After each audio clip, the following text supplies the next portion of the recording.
Bienvenidos a un video más de Ansus Media.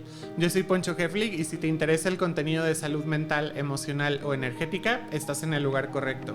Y el día de hoy nos acompaña Carlos Ejecatl, psicólogo y chamán, porque justamente queremos utilizar esta plataforma para darle voces a las historias detrás de ciertos, a lo mejor, diagnósticos clínicos o estigmas clínicos, pudiéramos decir.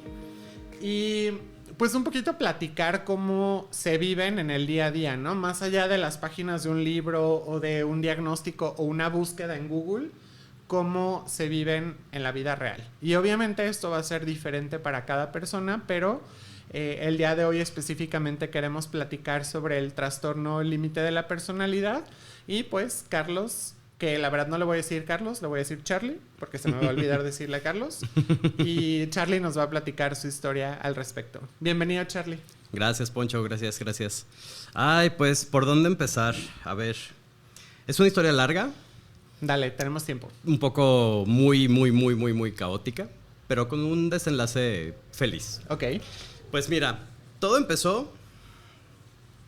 Yo lo voy a decir en línea cronológica porque creo que así es más fácil estructurarlo, pero en realidad quiero aclarar que todo fue como muy confuso. Ya, sí. O sea, hubo partes de la información que se revelaron en diferentes momentos y bueno, ahorita ya tengo como todo el panorama claro de la historia y creo que va a ser más fácil contarlo así. Mi déficit de atención te va a agradecer ese considerado detalle. Excelente.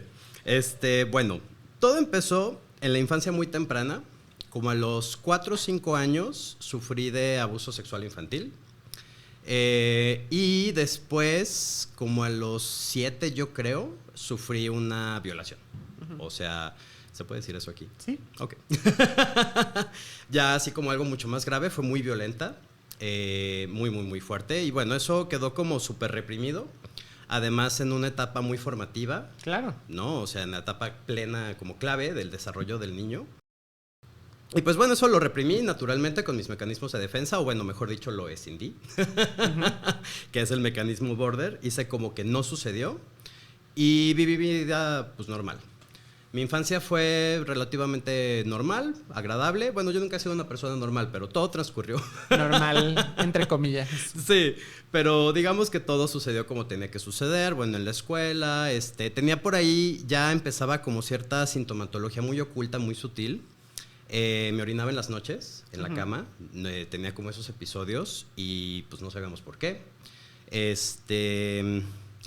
Y luego, en algún momento, desarrollé hipotiroidismo y de la noche a la mañana engordé así muchísimo, que es otro mecanismo de defensa, ahora lo entiendo, ¿no? Pero en su momento, quién sabe. Y cuando llegué a la secundaria, mis papás tenían muchos conflictos en ese momento, estaban como que en amenazas de separarse. O sea, tenían conflictos entre ellos. De pareja, pero mi papá era un caso especial y la verdad es que los conflictos de pareja los llevaba a los conflictos de familia. Okay. Entonces, todo mi desarrollo viví también mucho, además de esos dos eventos muy clave. Algo que experimenté mucho en mi desarrollo fue invalidación emocional.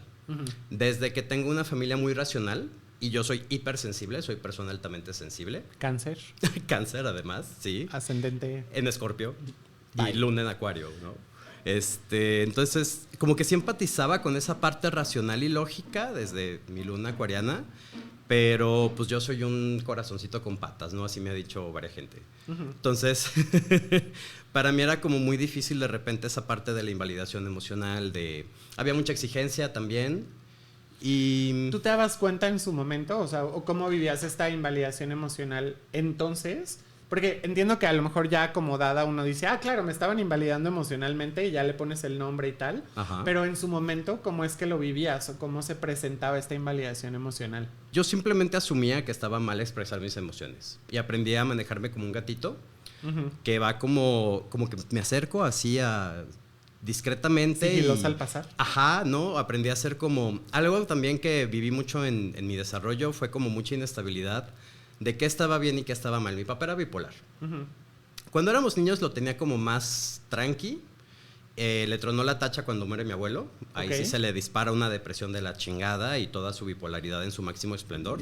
Entonces, era muy inestable y lo que hacía hoy un día que estaba súper bien, lo hacía el día siguiente exactamente igual y era motivo de conflicto y de regaño y de castigo. Ya. Y como que yo nunca entendía y siempre parecía que las emociones de todos eran más importantes que las mías. Ok.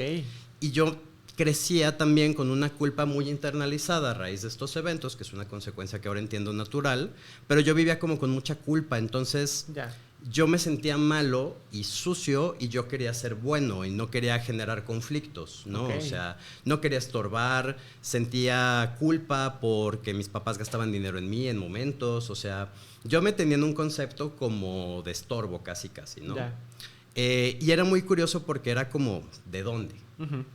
Y bueno, pues en la secundaria mi papá pasa por todo este proceso, él nunca se atendió realmente, intentó ir a terapia varias veces, nunca concluyó su tratamiento y bueno, eso fue como un factor muy determinante también. ¿Y por ejemplo tenía acompañamiento médico o psiquiátrico o terapia era como su única herramienta y ahí más o menos? Híjole, tenía un muy mal acompañamiento médico, porque Okay. él era dentista y trabajaba en una clínica donde había otras especialidades. Uh-huh.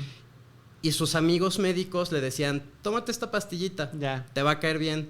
Tú lo que tienes es esto, así en consultas de pasillo. Sí, exacto. Sin una evaluación pues, clínica, sin un plan de tratamiento, sin nada.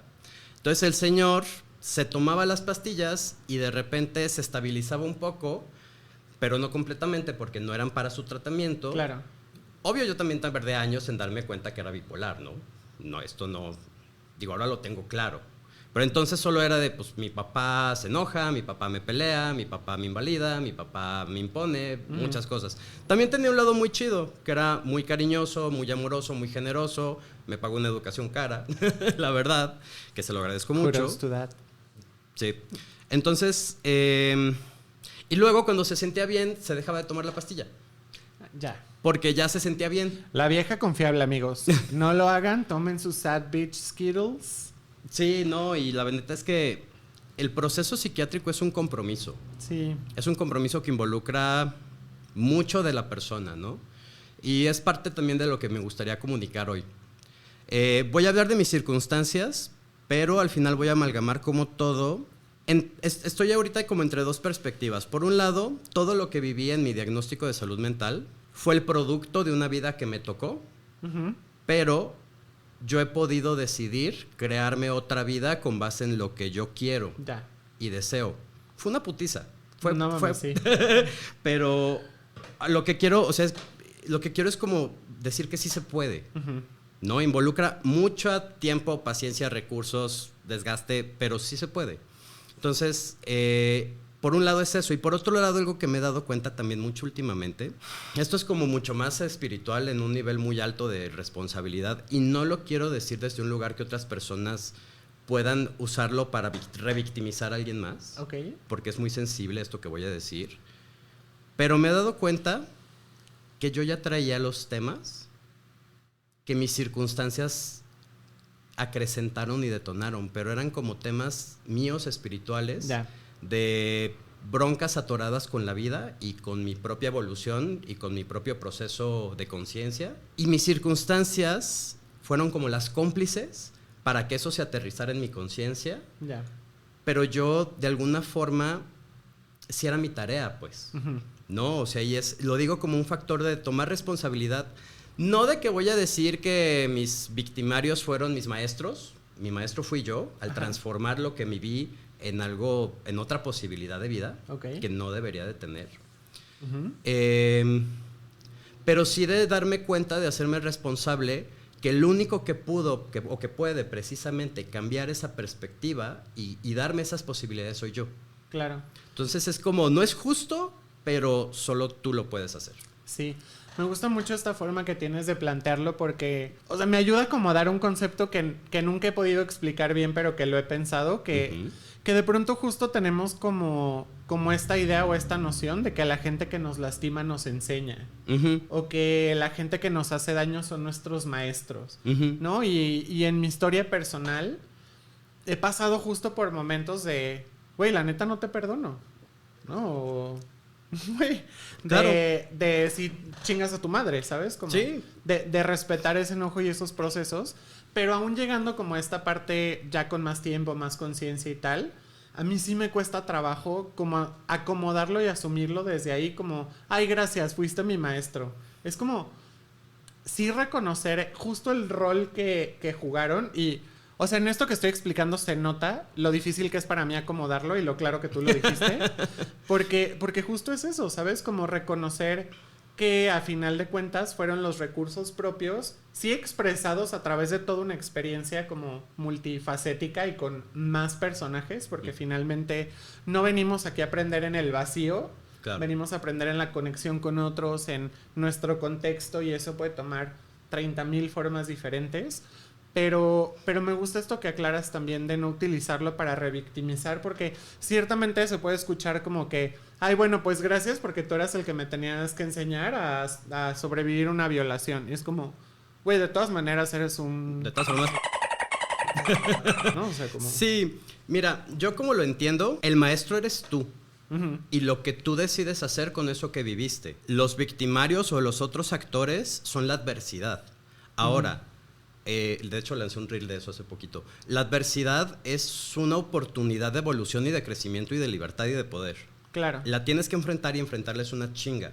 Sí. Pero ya que la enfrentas y la conquistas, es cuando realmente te vuelves más poderoso. Y ahí es donde digo, no es justo, pero uno solo es el único que puede realmente como sacarse adelante de esas situaciones. Claro que he tenido chingos de recursos, una red de apoyo maravillosa, mucha gente que me ha adoptado y querido de muchísimas formas durante toda mi vida. Pero sí es algo que yo he tenido que hacer, y en un momento, llegaremos allá en unos minutos, pero cuando recién empezaron las crisis, porque todo lo más drástico eran periodos críticos de colapsos nerviosos, emocionales. Cuando recién empezaron las crisis y durante mucho tiempo, muchos años, yo esperaba como que alguien me ayudara. Uh-huh. Que alguien me dijera así como de, no, mira, haz esto, o no, yo te acompaño. Sí, aquí está el ABC y órale, ejecuta. Y ni siquiera ejecuta, o sea, que alguien, la neta yo esperaba que alguien me rescatara. Ok. Muy también desde mi coraza dependiente, de mi no puedo internalizado.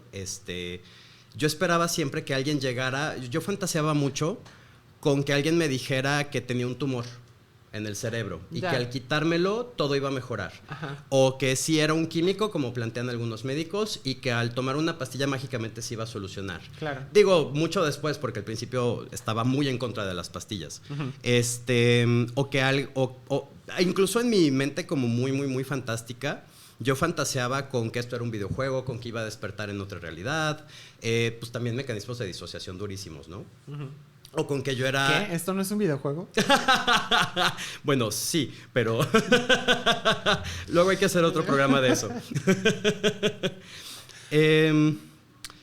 Pero sí, o sea, yo fantaseaba que algo o alguien llegara a quitarme esto, y entonces cuando entraba en crisis, lo más común que me he topado con mi círculo de apoyo, mi círculo inmediato, es que la gente no sabe qué hacer. Claro. No saben qué hacer, y yo esperaba durante mucho tiempo que supieran qué hacer. Y me dolía mucho que no supieran qué hacer, o sea, era como sentirme abandonado, de decir, es que me está cargando la chingada, me estoy muriendo, y encima porque luego la gente, ¿y qué quieres que haga? Y yo, o sea... Sí, y es que entiendo ambas perspectivas, ¿sabes? He estado de ambos lados donde digo, güey, por favor, lee mi mente. No, yo no sé qué hay ahí, porque yo mismo no la puedo leer, pero por favor averígualo y hazlo. Y ya lo he contado antes, pero justo me pasó como a la mitad de un ataque de pánico, que justo yo quería así como que, güey, o sea, que alguien llegue y así como que... Te lo quiten, ¿no? Mágicamente. Quite, ¿no? Y estaba mi roomie en el depa conmigo y de hecho creo que fue el único ataque de pánico que tuve con más gente alrededor. Uh-huh. Raro. Y justo me decía, güey, ¿es que qué hago? Y yo decía, es que nada, o sea... Ajá. No puedes hacer nada. Pero fíjate que aún así, lo conté en un episodio hace poco, me preparó un té de manzanilla y... O sea, como... ¿Sabes? El simple... De todos modos se fue a dormir a su cuarto, o sea, era la madrugada y... Pues ella siguió con su vida. Uh-huh. Pero se me hizo muy contenido ese momento, ¿sabes? Claro. Como aún la intención, o sea, y el té de manzanilla me lo tomé súper a gusto. Claro que no me quitó ningún síntoma, pero sí se sintió diferente. Sí, y fíjate que algo que yo experimenté muchas veces es que la gente en su frustración de no saber cómo ayudarme, y me preguntaban y yo les decía, no tengo la menor idea, si yo supiera qué hacer lo estaría haciendo, ni siquiera esperaría que alguien más lo hiciera por mí, pero mucha gente en su frustración luego me violentaba. Y hacía como que algún juicio, es que tú estás así porque quieres, es que eres un dramático, es que estás exagerando, es que es un berrinche, es que tú tienes el poder, es que de ti depende. Un montón de frases que se usan como muy a la ligera y que lastiman muchísimo. Y creo que también algo que vale la pena hablar en este programa es como la importancia de simplemente estar y acompañar. ¿Tú crees que, por ejemplo, a ti te hubiera servido? Porque es algo que he estado empezando a intentar justo en situaciones donde digo, güey, es que no sé, o sea, no sé qué hacer, no sé qué decir. Para empezar a estar cómodo con eso, creo que antes me causaba mucho conflicto. Claro. El no tener, ¿sabes? Como que la respuesta inmediata de, claro, como soy psicólogo, yo ya sé cómo bajar una crisis y nada. El poder preguntar como, a ver, esto se me ocurre a mí, ¿crees que te funcione? O sea, porque a veces justo es como, pues si no sé yo y no sabes tú, pues a mí lo que se me ocurre es, pues juntos hacemos el experimento, ¿no? Y vamos viendo que sí funciona y que no, como con esa comunicación abierta de, oye, se me ocurre hacerte un té de manzanilla. ¿Qué hubo? Yo creo que está chido como ofrecer, ¿no? Lo que se te va ocurriendo. Sí, la neta es que es como una tensión, ¿no? O sea, mínimo, como tú dices, me estás acompañando a juntos resolverlo. Ajá. Ya no es tu bronca y tú estás loco y tú tienes que resolverla porque yo no sé qué hacer contigo. Sino más bien es como, bueno, vamos juntos solucionando, ¿no? Que en realidad eso fue mucho lo que experimenté en el proceso de terapia más largo que he tenido. No, o sea, yo llegaba muchas veces en crisis a sesión y mi terapeuta, que ha sido un ángel gigante, he tenido muchos, pero él ha sido el mejor, pues era eso, ¿no? Ángel, o sea, primer ángel. Ajá, el arcángel mayor. Era eso. O sea, ¿qué te está pasando? ¿Cómo te sientes? ¿Y qué podemos hacer juntos de esta situación, no? Y ese acompañamiento, la neta, fue mucho lo que me ayudó precisamente a saber manejar esos espacios y contenerme. Y a veces lo único que puedes hacer es contener a la persona, o sea, estar ahí, evitar que se lastime o que haga alguna tontería y simplemente, pues, acompañar. Y algo que es bien importante es hacerle saber a la persona qué va a pasar. O sea, eso es súper, súper, súper importante. Así como decía, ahorita te estás muriendo o sientes que te vas a morir. En mi caso preferiría estar muerto que sentir esto. Pero va a pasar, es temporal. O sea, eventualmente te vas a tranquilizar y todo va a estar mejor. Y si hay una prescripción médica, o sea, si hay un tratamiento psiquiátrico y hay precisamente un medicamento de rescate para crisis, tómate el medicamento. Eso también es súper importante y no hay que verlo mal. La verdad es que en esas etapas de crisis es muy destructivo, no puedes realmente controlar, no puedes tener claridad. Entonces, no puedes realmente en ese momento solucionar la crisis, pero sí puedes hacerla mucho, mucho, mucho peor. Claro. No, y fíjate, ahorita que mencionas eso, justo me pasó también en un viaje con unos amigos que justo me empezó a dar un ataque de pánico y yo en ese momento no tenía un medicamento de emergencia. Claro. Y entonces había llevado como algunos de los medicamentos que estaba tomando para más días, según yo, mega prevención, de que bueno, pues por si por algo no nos podemos regresar o lo que sea, yo llevaba como un kit para más días de los que íbamos a estar ahí. Y de la nada me empieza a dar un ataque de pánico después de grabar un reto de TikTok, porque ¿por qué no? ¿Por qué no elegir ese momento? Y le hablé a mi psiquiatra así como que, oye, me está pasando esto, traigo más dosis del medicamento que me estoy tomando, ¿me puedo tomar más para que se me baje? Me dijo, güey, te podrías tomar la caja completa y no va a hacer diferencia. Nada. Claro. Entonces hice cita ya regresando y justo platicamos de eso y me dijo, es que tienes que también aprovechar para educar a tu círculo cercano. Porque a mí lo que más miedo me daba ese día era que yo venía manejando. Entonces dije, claro. si esto pasa como cierto umbral, ya no me queda energía para nada. Ajá. Y no voy a poder manejar de regreso y mis amigos tienen que trabajar y, ¿sabes? O sea, como que simplemente se hizo más grande el problema en mi cabeza. Claro. Y justo la psiquiatra me dijo, es que necesitas educar a la gente cercana, ¿sabes? Y decirles, oye, puede pasar esto, estas son las opciones. Ya me dio un medicamento de emergencia. Claro. Que gracias a Dios desde ese momento hasta ahorita no lo he tenido que tomar. Pero siempre lo traigo, por si acaso. Mejor. No vaya a ser que hoy sea el día que el reto de TikTok esperemos que no. vuelva a ser el trigger. Y justo, o sea, pude hablar con ellos y en otros viajes que hicimos, poderles decir, oigan, esto es una posibilidad, o sea, ojalá no suceda, ojalá no pase, pero necesito que estén conscientes de que a lo mejor de regreso alguien más tiene que manejar. Claro. O que me tengan que acompañar diferente en el avión, o quién sabe. Sí. Sí, la verdad es que, híjole, es un equilibrio bien delicado porque también nos falta como mucha educación precisamente en torno a estos como trastornos o dificultades de salud mental. No, y creo que ahí me ayudó que estos amigos pues eran psicólogos también. Entonces, maravilloso. Me ahorraron 50% del trabajo. Por supuesto. Sí. Porque mucha gente lo ve como muy tabú. Ajá. No, son cosas que no se hablan. Y fíjate que... te lo piden y te quedas así de... ¿Qué?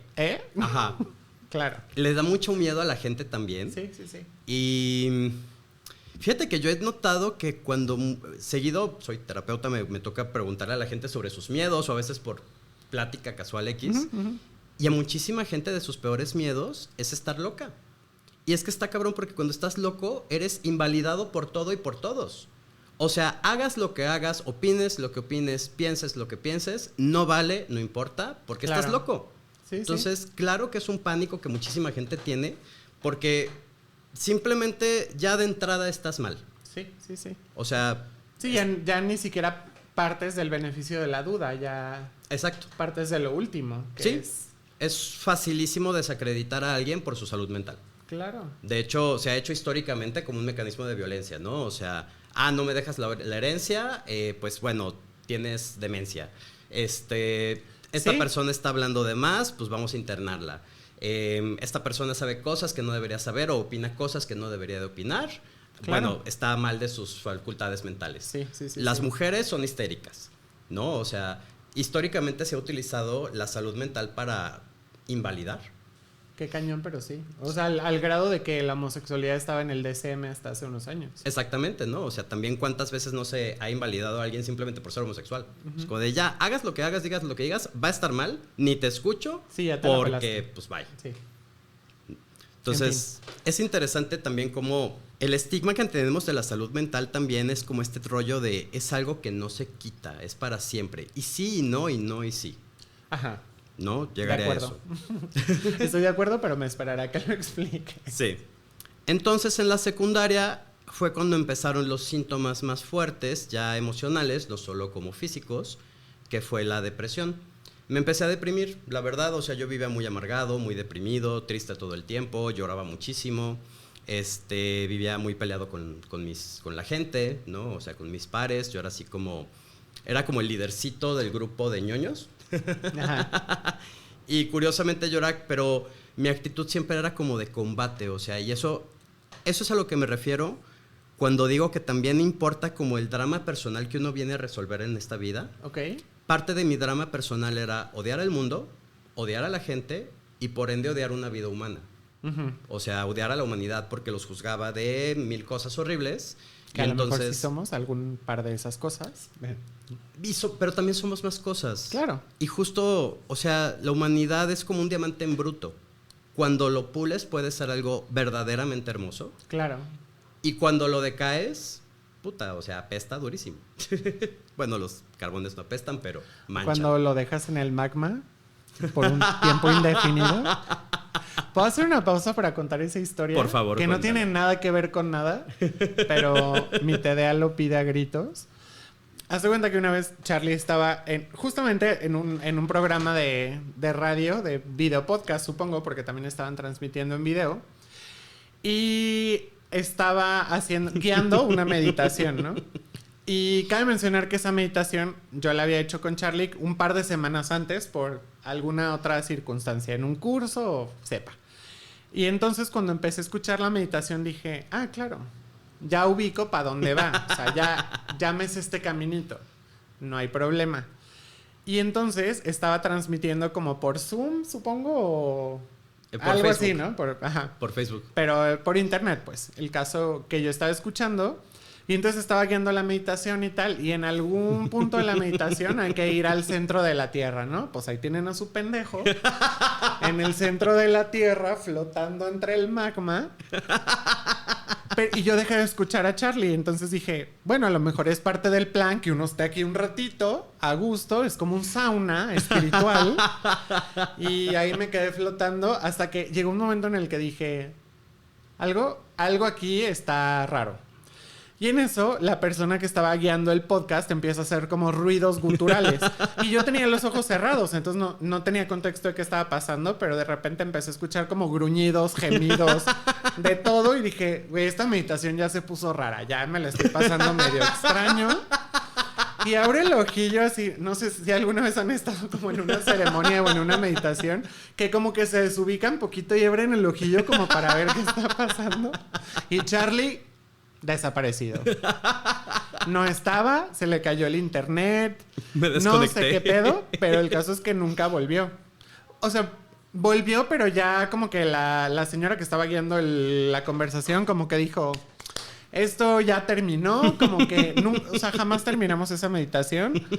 Pasé años en el magma flotando hasta que recientemente en una cena de amigos pudimos salir del magma, pero tuvimos que reunir a todo el aquelarre para rescatar a Poncho del magma. Sí, pero entonces para cuando estén viendo meditaciones en línea, por favor asegúrense de que su internet esté bien, porque si no van a dejar a la gente ahí flotando en el astral. ¿Sabes qué? O sea, lo peor de todo, Poncho, es que yo creo que ya era así como kármico, destino, algo así, porque ni siquiera fue el internet. La bronca fue que la computadora es una laptop, Ajá. que ya la pila está jodidísima, ya se la tengo que cambiar, no aguanta nada y siempre la tengo conectada a la corriente. Ajá. Entonces, con cualquier pequeña fluctuación de corriente, Ya se apaga. se muere.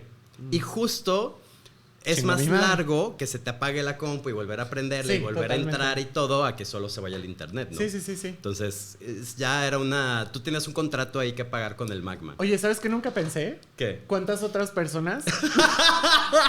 ¡No!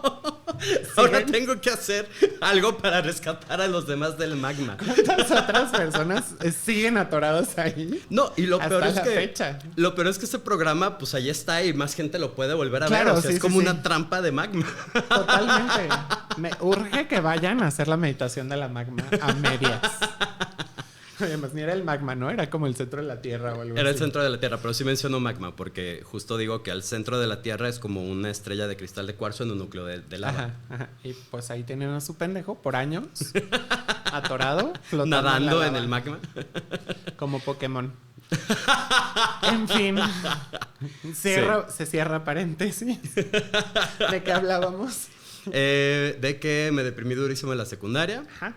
Me peleaba durísimo con mi papá en ese entonces, pero así feo. Pero era funcional, mal que bien. Uh-huh. Ahí sacaba la escuela, saqué buen promedio. Siempre me ha gustado la escuela, siempre me ha gustado estudiar. Para mí la escuela era...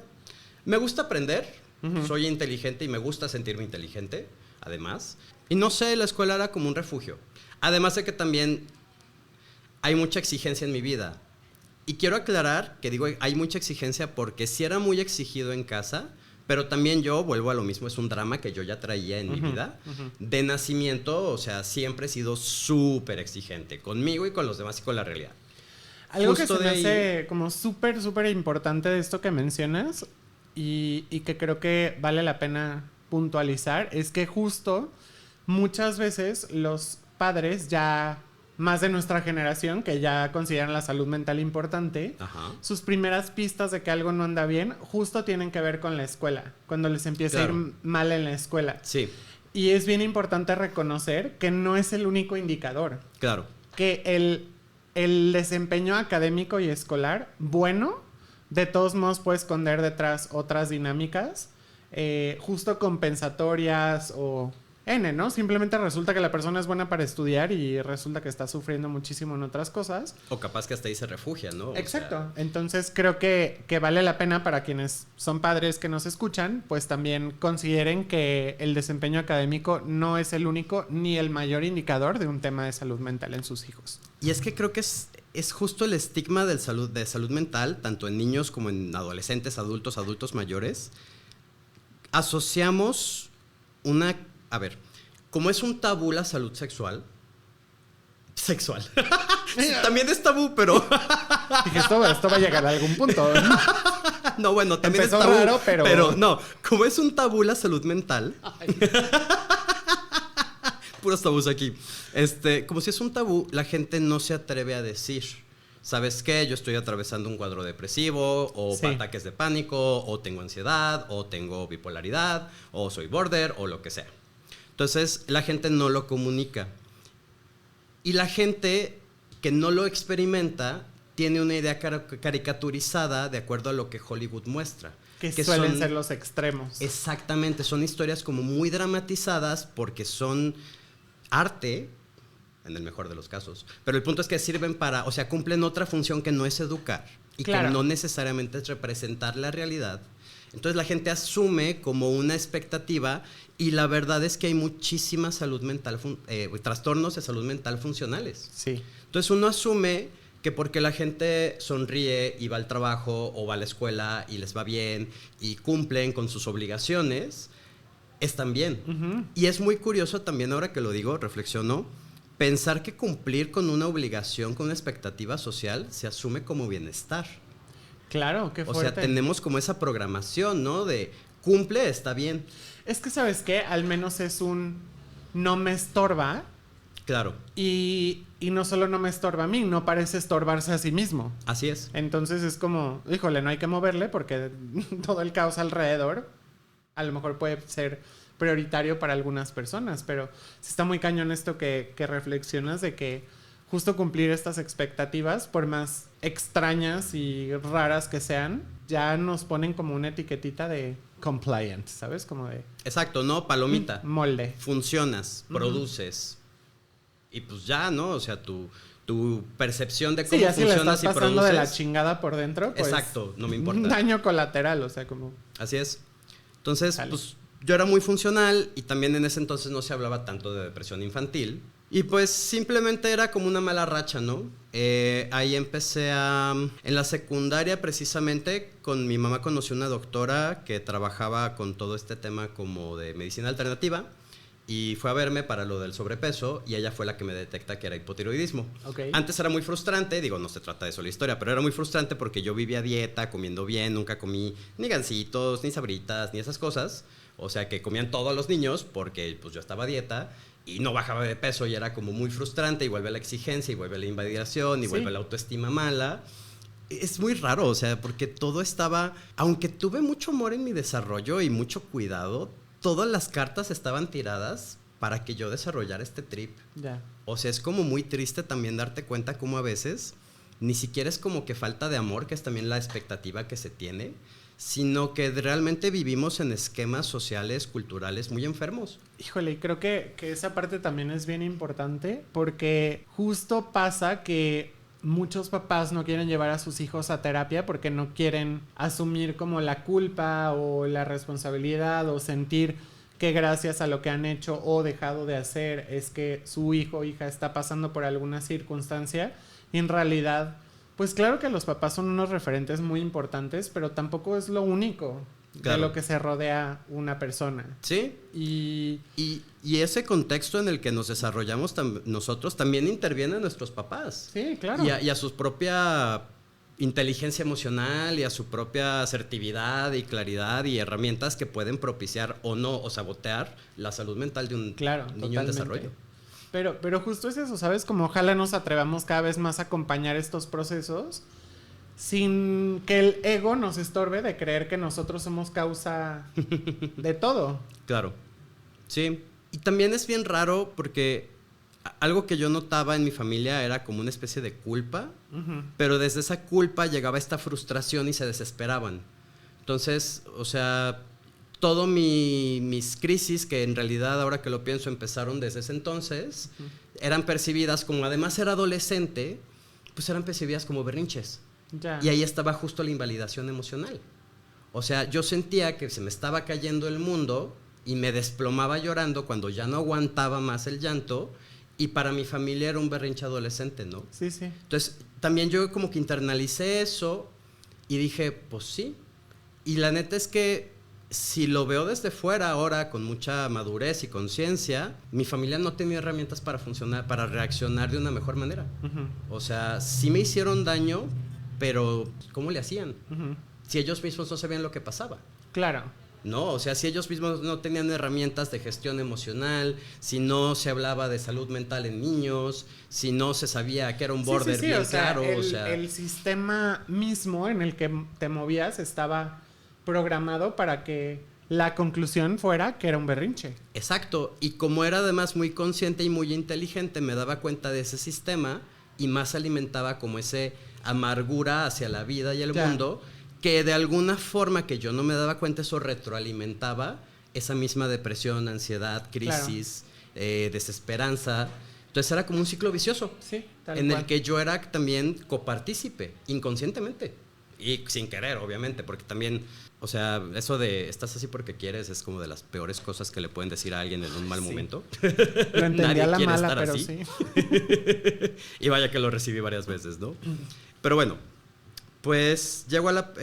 y esta doctora detecta que hay trauma infantil porque trabajaba con un método de radiestesia que te hace un diagnóstico así de absolutamente todo, te lee la vida. Y ella es la que dice, no, pues es que está gordito porque tiene hipotiroidismo, me da un tratamiento muy chido con el cual se erradica, no, sin necesidad de tratamiento posterior. Okay. Fue largo y tedioso, pero se erradicó, y ella fue la que detecta también con ese mecanismo trauma infantil. Entonces voy con una psicóloga a que me haga una evaluación y me hace una batería, ay, qué horror, soy psicólogo y no sé cómo se llama la batería, pero me hicieron básicamente de coeficiente intelectual, pruebas proyectivas y algunas otras cosas.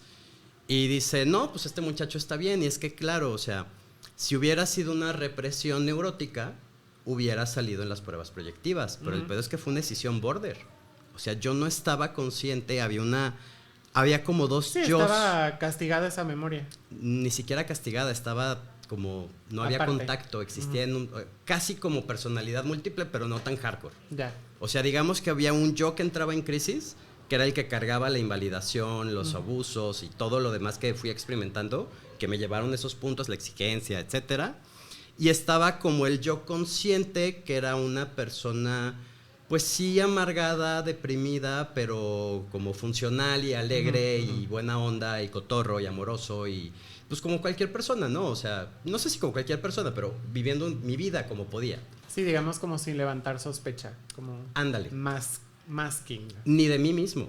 Ajá. O sea, yo sí tenía estos episodios donde me sentía muy mal, pero yo mismo no entendía, no tenía un recuerdo, porque se cindió, no tenía un recuerdo que me dijera, claro, es que estoy así porque esto, ¿no? O sea, o por lo otro. Entonces era muy extraño porque era muchas veces sentirme mal de la nada.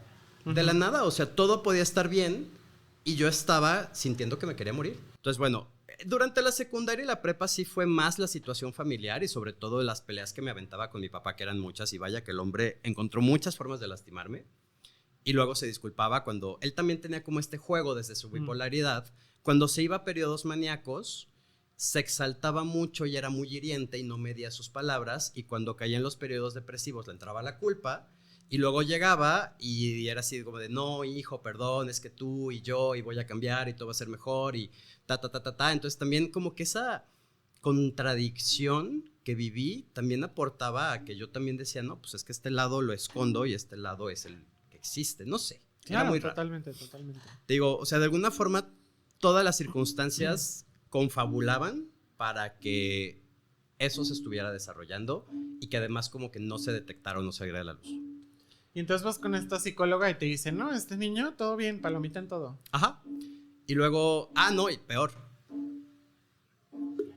Me hace una batería de coeficiente intelectual y le dice a mi papá, este niño es un genio. Bueno, no, creo que no soy genio, creo que estoy abajito de genio, una cosa así. Pero algo así le dijeron a mi papá. O sea, coeficiente intelectual elevado, más Ajá, allá del promedio. exactamente. Y mi papá justo dijo, pues este morro es un genio, ya chingamos. Y crece la exigencia. No. Porque tú eres muy inteligente, ¿por qué te pones así si eres tan inteligente? Claro. Si tienes tantos recursos, si eres tan talentoso, si eres tan bueno en la escuela, si tienes tantos talentos, porque siempre he sido como de hacer muchas cosas y me salen bien, porque además, y parte de la exigencia, ¿no? O sea, me salen bien porque me exijo que me salgan bien. También sí tengo muchos como facilidades, pues, pero era así como, güey, pues te estás haciendo pendejo, ¿no? Ya. Tú eres el genio. No, qué mamada. Sí. Todo mal, sí, literal. Todo mal, te digo que todas las circunstancias estaban en favor, ¿no? Oigan, pequeño paréntesis, si se escuchan los tambores de Jumanji es porque ya saben que grabamos aquí en Espiral y hay una sesión aquí al ladito, pero es normal, ¿eh? No estamos poseídos. Es la música ambiental para el show. Ajá. Bueno, pues... Sin copyright.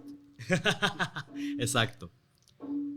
Pues resulta ser que en la prepa me patea más fuerte la depresión, ahí sí me pega duro, porque es cuando además mi papá se va de la casa. Antes de eso, todo ese periodo, ¿tus papás seguían juntos? Sí, peleados, pero juntos. Ok. Entonces luego mi papá se va de la casa, se separa, además de una forma no muy agradable, y ahí como que sí me cae más en peso, y ahí sí se ven mis calificaciones afectadas. O sea, saqué mi primer 7, que era inaudito para mí, que era fácil sacar 10. Si sacaba 9 era porque se me había olvidado entregar algo, ¿no? Ya. Normalmente. Saco mi primer 7, que para mí fue así como... porque era un genio, ¿sabes? Clásico niño de los plumones. sí tenía plumones de Clásico. colores. Y hacía mis apuntes sí, por secciones, bien obvio padre. sí, o sea, si yo hubiera estudiado contigo, bueno, antes, porque sí estudiamos juntos, pero no revueltos. coincidíamos, ajá. Seguro yo le hubiera sacado copia a tus apuntes. Sí. Seguro. Sí, eran buenísimos. Sí, con muchos dibujitos además. Entonces, me deprimo mucho, ahí sí como más claro, y voy a... No sabía qué estudiar, tenía muchas opciones. Por ahí hace poco un güey que conocí me dijo que yo era que mi personalidad era multipotencial, una cosa así. Y luego investigué de eso, hice un test y al parecer soy muy multipotencial, porque hay como niveles y el mío estaba muy alto. Entonces eso es como parte de la dificultad que tienen estas personalidades, porque, o sea, yo tenía una opción, una amplia, bien que nada que ver, ¿no? Literatura para ser escritor, música, biología marina, veterinaria, y no me acuerdo cuál otra era la opción, ¿no? O sea, pero todas eran como muy... ¿Ingeniería nuclear? Casi, pude haber sido ingeniero, era bueno en matemáticas, y aquí. Te quisiera decir que está relacionado, pero la verdad no encuentro cómo. Nah, honestamente me encanta. Debe haber alguna forma. Mucho tiempo hice berrinche, pero ahora lo asumo mucho y estoy muy contento de haber sido psicólogo y chamán y todo ese cotorreo. Pero bueno, pues no sabía qué hacer. Entonces fui a un test de orientación vocacional con una chava que nos recomendó un amigo de mi hermana. Todo esto, y perdón que te interrumpa, te voy a interrumpir 700 veces. Dale. O sea, los fans de su programa ya saben que nunca voy a dejar hablar a la gente. Pero todo esto que mencionabas como de la psicóloga con la que fuiste y esta terapeuta alternativa y tal, ¿todo esto fue también acompañado de tu mamá, supongo? Sí. ¿O tú tenías que buscar esos recursos por tu cuenta? No, en eso mi madre era estelar. O sea, ella buscaba como a los terapeutas, ella me llevaba, ella me traía, ella me acompañaba a las citas. Ya. No, en eso mi madre, la neta, sí me apoyó mucho de esa forma. Entonces, ahí es donde también ahora y recientemente y con mucha chamba personal, es donde entiendo, o sea, había mucha carencia emocional, de invalidación emocional en mi familia, y para mí impactó especialmente fuerte porque yo soy una persona altamente sensible y ellos la verdad es que son muy lógicos, pero y yo mucho tiempo sentía que no me querían. Ya. Lo interpretaba eso como una falta de amor, pero si veo que mi mamá me llevaba a todas las citas, eso es amor. Sí. O sea, esa es la forma en la que ella podía apoyarme y contenerme y darme opciones. Solo que yo esperaba que me apapachara cuando no es su naturaleza, ¿no? Claro. O sea, fue justo la forma de decir, yo no hablo este idioma, pero estoy buscando estos traductores. Exacto. Y eso es algo también que me costó muchísimo trabajo, pero que fue clave identificar cómo volvemos a la responsabilidad. Y vuelvo a lo mismo, o sea, no es justo pero tú eres el único que puede hacerse cargo. ¿Qué crees que sí sería justo?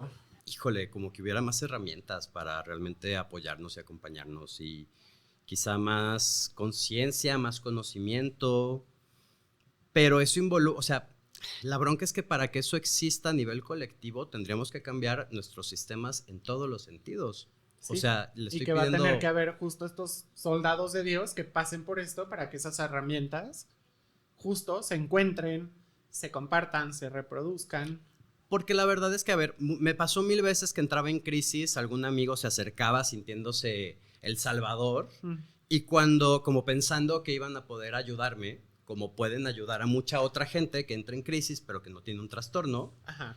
y cuando se acercaban a mí, veían la magnitud de mi crisis, se asustaban, me decían alguna pendejada y se iban por miedo, porque no sabían qué hacer. Ya. Y eso era peor para mí, porque para mí me estaba abandonando en el peor momento. Claro. Muchas veces cuando yo les dije, ni siquiera que no les pedí que fuera, sino que les dije que no fueran. Que no fueran... Una vez me pasó con una ex amiga que estaba en un momento horrible y me estaba mensajeando con ella y me dice, voy para tu casa, además vivíamos cerca. Y le digo, no, por favor, no vengas, porque yo ya sabía que no iba a saber qué hacer, se iba a frustrar, me iba a decir una pendejada, yo iba a tronar, y eso iba a tronar la amistad. Okay. Entonces yo le dije, no vengas. Le valió madre por quererse sentir, yo creo, como buena amiga. Y llegó... Sí, o sea, es que esto lo ves en la tele y por supuesto. Ajá. No, o sea, que llega el amigo y se con soluciona. Su bote de nieve y ya todo súper a gusto. Exactamente, ¿no? Volvemos a lo que consumimos y Sí. cómo nos educamos sobre estas situaciones de salud mental. Y la neta es que la morra llegó y yo estaba irreconciliable y le dije, es que siento que ya no puedo más. Siento que hasta me quiero rendir.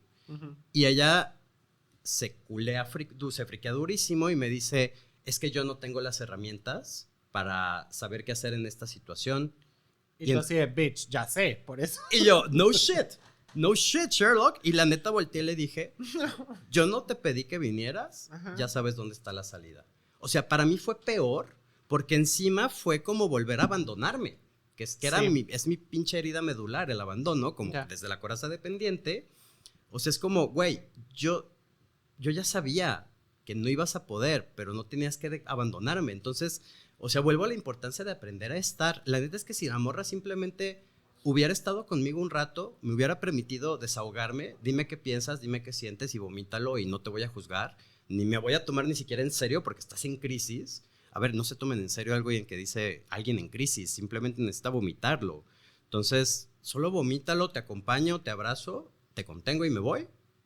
Eso es lo mejor que puedes hacer. La verdad, lo mejor, simplemente aprender a estar, a acompañar. Pero bueno, pues sí. Entonces empiezo a ir a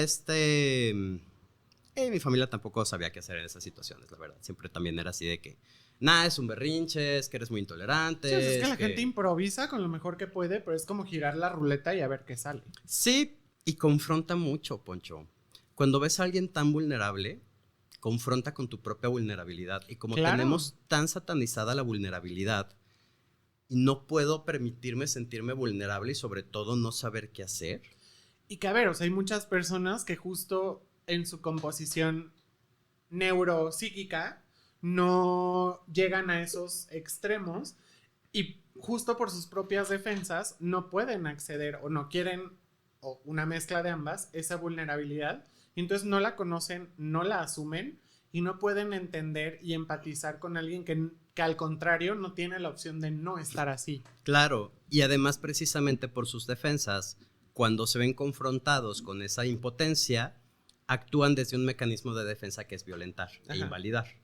Tú estás mal Gracias, porque me estás patriarcado, haciendo... una más. Básicamente, sí. Entonces, sí, la verdad tenemos que hacer mucha chamba emocional como individuos y como colectivo, como comunidad, sociedad, cultura, etcétera. Necesitamos hacer mucho trabajo personal y aprender a manejar las emociones propias y ajenas. Entonces, pues empiezo a ir con esta chava, me hace una batería muy completa, el típico cuestionario largote, pruebas proyectivas, estuvo muy chido, la verdad. Y me dice, bueno, es que tu bronca es que eres bueno para todo. ¿Qué es eso? Yo creo. Y ni modo. Y pues, ajá, o sea, me dice, es que tu bronca es que puedes estudiar lo que tú quieras estudiar. Y me dijo, o sea, algo que me dijo de súper útil, me dice, lo primero que necesitas aprender es a diferenciar, porque tienes muchos intereses muy variados, qué es hobby y qué puedes hacer como trabajo. Y eso Sí. se me hizo medular. Claro. Ah, diseño, también quería estudiar diseño, porque me encanta dibujar y pintar y así. Y por ejemplo, ahí decidí, el dibujo me gusta hacerlo para mí. Ujú, No me gusta que alguien me diga si le gusta o no le gusta lo que yo hago. ujú. O sea, ahí soy como más rebelde, entonces decidí que el diseño era algo para mí, o sea, el dibujo. Hobby, ajá. Exacto, y que no iba a ser algo con lo que iba a trabajar, ¿no? Y me dijo, curiosamente, yo antes decía que nunca iba a ser psicólogo porque mi papá decía que le hubiera gustado. Nunca digas nunca, neta, o sea, mi vida ha sido tantas veces esos, echarme en la cara esos nunca y Se escupirme. quedar como estúpida. Sí, completamente. Sí, por 2. Sí. Entonces, yo decía que nunca iba a ser psicólogo porque mi papá decía que a él le hubiera gustado estudiar psicología en lugar de ser dentista. Uy, no. Ajá, ajá. Y entonces esta chava me dice, y la neta es que si tú solucionas tu odio a la humanidad, serías un excelente terapeuta o un excelente psicólogo. Y yo, no mames. Total que también me dijo, la neta, ¿traes pedos? Y si quieres, cáele a terapia. Y le caí. Y empecé a tomar procesos de terapia con ella. Y la neta es que me gustó mucho. Me gustó mucho, me empecé a sentir mejor, empecé a encontrar respuestas de algunas cosas. Ahí todavía no había palabras ni diagnósticos ni nada tan grave. Ujú. No estaba tan grave la situación tampoco, pero sí trabajaba y me desahogaba y me sentía mejor y pues todo lo que es terapia que me encanta, y descubrí que me encantaba y dije, qué chido también poder yo propiciar estos espacios para otra gente. Ujú. Previo a eso, yo medito accidentalmente desde la primaria, porque nos ponían a meditar, nos decían que eran ejercicios de relajación, pero eran meditaciones. Y a los 14 años, mamá siempre decía que teníamos que hacer algo en las tardes. Entre semana teníamos 1 hora de televisión al día, no le gustaba vernos como zombies apendejados en algo, y te digo, en ese sentido era como súper apoyadora, era elijan la actividad que quieran, yo los llevo, yo los traigo, pero los quiero activos. Aprendan talento, idioma, ejercicio, lo que quieran, pero hagan algo, que no sea estar pegado a la tele. Ok. De ahí saqué un montón de habilidades que muchas las he explotado, hasta comercialmente. Y bueno, yo elegí que quería meditar. No sé de dónde chingado saqué la idea. No sé de dónde escuché la palabra. No sé por qué quería meditar, pero yo quería hacer meditación. La neta, yo creo que era también como esa parte tan herida y tan oculta, como pidiendo ayuda a gritos, ¿no? O sea, Sí, que a veces el meditar justo lo sentimos como esta pequeña pausa de no estar tan sobreestimulados. también, sí. Y yo buscaba ir respuestas. A mí siempre me llamó, siempre tuve mucha conciencia espiritual. Entonces, como que también, pues ya era destino también, ¿no? Entonces llego a la primera meditación, me va muy cabrón, o sea, muy bien. Descubro que tengo superpoderes, como les llamo yo, porque vi un chingo de cosas cuando nadie había visto nada. Ujú. Entonces, luego me empiezo paralelo por ahí sí, en la prepa, que empiezo a ir a terapias espirituales, Reiki, ángeles, conozco a mi maestro chamán, Ujú. me encanta lo que hace, siento un clic muy cabrón, y entonces fue muy interesante porque ahí empecé a notar que tenía como ciertas herramientas en la psicología que no tenía en el mundo espiritual, Claro. pero también tenía muchas herramientas en el mundo espiritual que no tenía en la psicología, y ahí es donde digo, pues voy a integrar ambas, voy a ser psicólogo y chamán. Ajá. Entonces, pues me meto a la Desde ahí, carrera. o sea, desde ahí ya lo tenías consciente. Sí, por Ok. eso me metí a estudiar psicología, para Ya, ser mejor ya. chamán.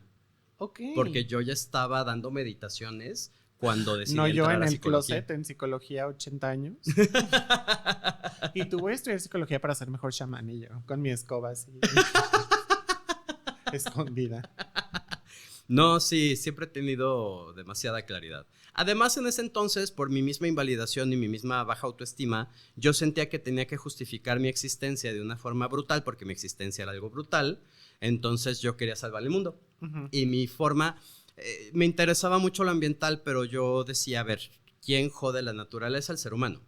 ¿Por qué el ser humano jode la naturaleza? Porque está jodido. Entonces, si desjodemos o sanamos al ser humano, el ser humano deja de chingarse a la naturaleza. Ujú. Esa fue como mi gran apuesta, ¿no? Entonces, y como tengo al parecer muchas herramientas para propiciar esto, también había otras cosas como más mundanas, ¿no? O sea, a ver, quería ser mi propio jefe, manejar mis propios horarios, me acomodaba mucho a mi personalidad y a mi estilo. Ujú. Y pues la neta es que ya todo el mundo siempre me contaba su vida. y sus broncas. Y era así como de, güey, va a ser lo mismo, pero voy Mínimo a cobrar. Lo voy a monetizar. Ajá, exacto. O sea, puedo ganar dinero de esto. Entonces, pues, decidí entrar y en la carrera fue cuando ya empezaron las crisis. Fue horrible porque de la nada, o sea, ya no era solo estar muy triste o tener ansiedad en momentos. Las primeras crisis era una sobrecarga de emoción que me colapsaba. Gritaba, lloraba, berreaba, me hacía bolita en el piso y nada calmaba ese dolor.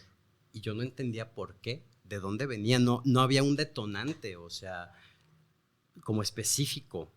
Al principio incluso llegué a golpearme en la cabeza en un pilar de mi casa pensando que eso me iba a desmayar, porque prefería estar desmayado que sentir lo que estaba sintiendo en ese momento. O sea, ni siquiera no era per se autodestructivo.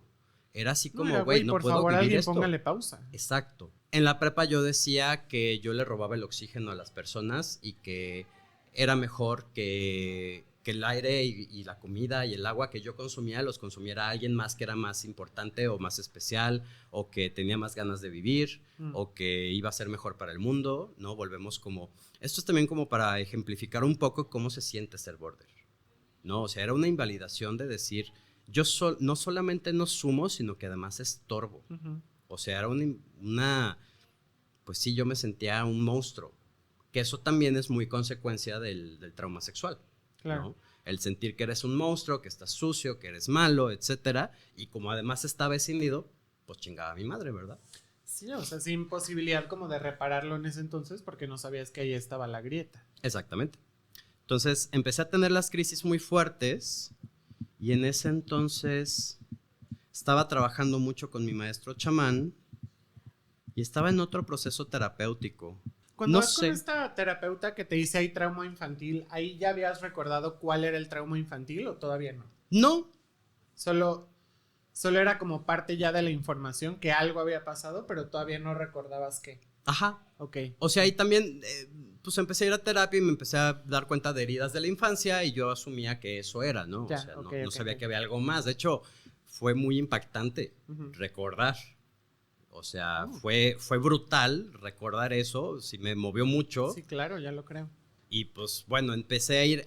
claro, es que justo en ese entonces fue cuando fui con esa terapeuta, que por cierto es de mis mentoras, ¿no? O sea, ella me enseñó a dar terapia de juego, es súper chida. Entonces, le debo mucho, desde lo que me aportó como terapeuta en esa etapa de mi vida, porque he pasado por muchos terapeutas, hasta lo que me ha aportado como en mi formación como psicólogo, ¿no? Ya. O sea, ha sido maravilloso. Y esta mujer que no le tiene miedo a enfrentar las cosas y que es muy buena y que tiene herramientas para llegar a lo profundo, empieza a emplear como ciertas herramientas terapéuticas medio de hipnosis, porque pues yo estaba muy mal y tenía que haber una explicación de por qué. Ya. Y estaba muy deprimido, pero ahora sí, mal pedo deprimido.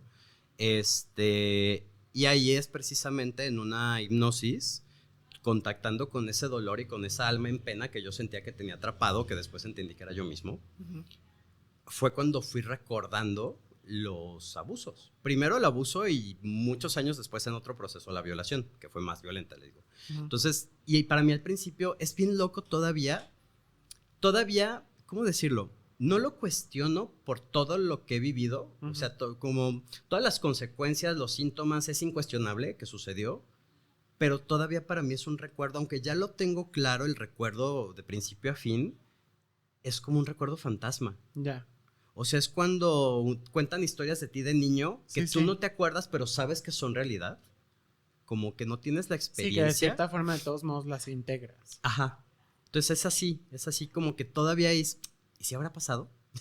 Ya. Es inevitable que no, o sea, no hay forma de que no haya pasado, pues, pero porque tengo todas las consecuencias y ya las estoy atendiendo, las atendí, no sé. Pero sí es muy extraño y fue muy difícil al principio, hubo como mucha resistencia, mucha negación, fue todo un proceso, fue todo un caos.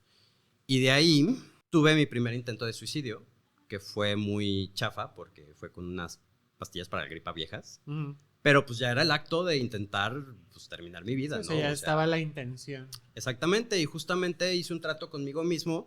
Mi terapeuta, ella ya me había dicho que fuera con un psiquiatra, pero yo era demasiado hippie y demasiado chamán y demasiado anticapitalista y anti todo, y yo decía que las pastillas eran malas. Las pastillas no son malas, lo malo es cómo las usamos o no las usamos. Y pues yo estaba reacio, ¿no? Y yo decía que yo tenía que poder yo solito, que todo estaba en mi mente, que era cuestión de actitud, que era echarle huevos, que yo podía transformar mi realidad y que todo este pensamiento mágico, ¿no? Y exigencia. Y esto habiendo estudiado o estando estudiando psicología, o sea, yo siempre me pregunto cómo serán esos procesos para las personas que saben aún menos. Pues mi papá, precisamente, que siempre le dio pánico ir a un psiquiatra o comprometerse a un proceso de terapia con tal de admitir que tenía un problema, porque él nunca admitió que tenía un problema. Entonces, justo eso es lo que pasa, o sea, o me trago la pastilla, me siento bien, me la dejo de tomar, vuelvo a recaer, luego reboto, trago pastillas para dormir o para la ansiedad, que luego se vuelven una dependencia y hay un abuso, un muy mal uso de esas pastillas y eso me lleva a otras consecuencias y a violentar a otras personas. Eso es lo que pasa, precisamente. Cuando no podemos enfrentar estas pautas y estas situaciones y lo que necesitan de atención, pues caemos en esa irresponsabilidad. Y yo algo que le digo a la gente es, sufres y haces sufrir. Sí. No hay más. Sufres tú y sufren los que están alrededor de ti. Si nos organizamos, sufrimos todos. Completamente. Pero también si nos organizamos, sanamos todos en colectivo. Sí, exactamente. Total que yo hice un trato conmigo mismo y dije a mí mismo, si despiertas mañana vas a ir con el psiquiatra. Entonces, dicho y hecho, desperté al día siguiente con ningún tipo de daño porque ni siquiera eran tantas pastillas. Así que 2 Tylenols.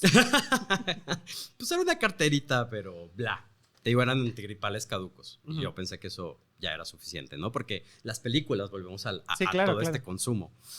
Y pues fui con el psiquiatra y me recetó. Y ahí fue donde me estorbó estar estudiando psicología. Me dice, eres bipolar. Y yo, en la puta madre, o sea, me acuerdo que después tuve una clase, creo que fue de psicoanálisis, y ahí dicen, es que la bipolaridad es una psicosis. Y yo, estoy loco. Ya, valió verga, esto es para siempre, no se va a acabar, no tiene solución, haga lo que haga, estoy jodido. Sí. Y toda mi vida voy a estar sufriendo de esta forma y jodido. O sea, yo salí de esa clase, entré en crisis en los arbolitos ahí de la escuela. Lloré, berré.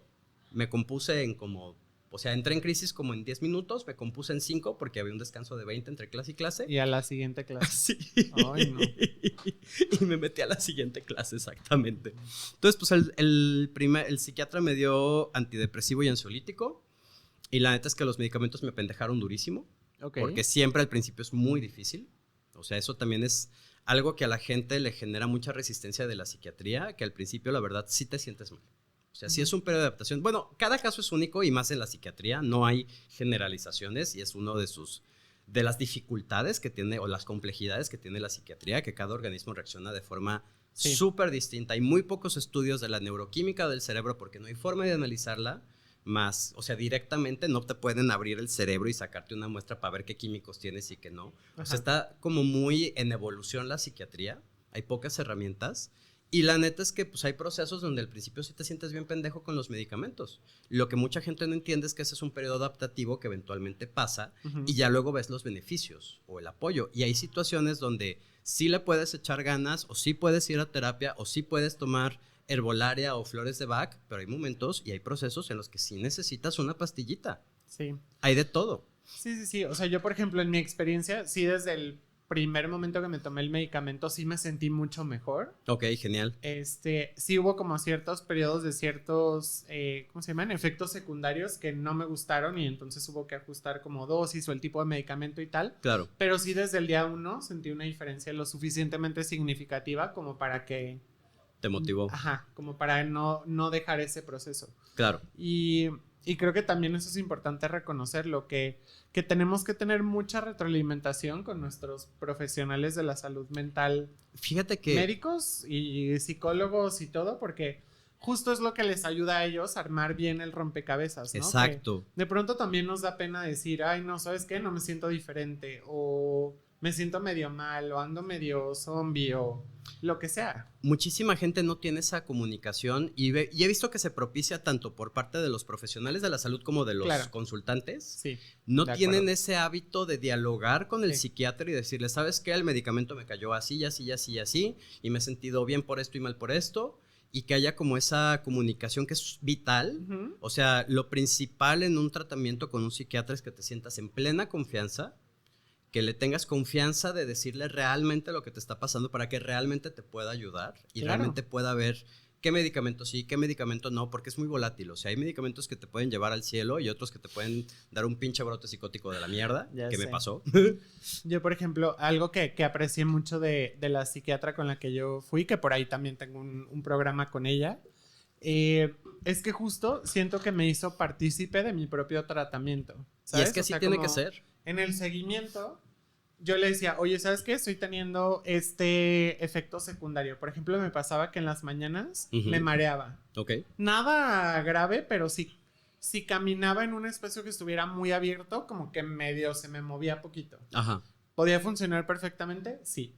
O sea, me habían quitado las crisis y los ataques de pánico también. Entonces, cuando iba con ella me decía, oye, a ver, ¿qué quieres hacer? ¿Esto para ti es tolerable o quieres que sí busquemos la fórmula perfecta que te quite los ataques de pánico y además no te sientas mareado, pero asumiendo que si cambiamos de medicamento o de dosis, pues se puede presentar otra crisis, otro síntoma, otro tal? Y entonces, o sea, a mí se me hizo muy chido que también me dejara participar en ese proceso y que no tomara la decisión por mí y que automáticamente me dijera, como estás mareado, entonces déjame cambiártelo y te doy esta otra cosa y a ver qué pasa con esa. O, ¿sabes? O sea, que ella sola me guiara para yo también poder tomar esas decisiones y buscar y saber si yo estaba listo o no, como para dar ese siguiente paso, para yo asumir el riesgo de, híjole, pues la neta sí quisiera ya no tener estos mareos y me arriesgo a lo mejor a tener otro panic attack si cambio de medicamento, pero ahorita me siento listo para asumirlo. O sea, creo que a mí eso me ayudó muchísimo y creo que es algo que pues que es importante también, porque al final de cuentas el que vive con los efectos del medicamento, pues es el cristiano, ¿sabes?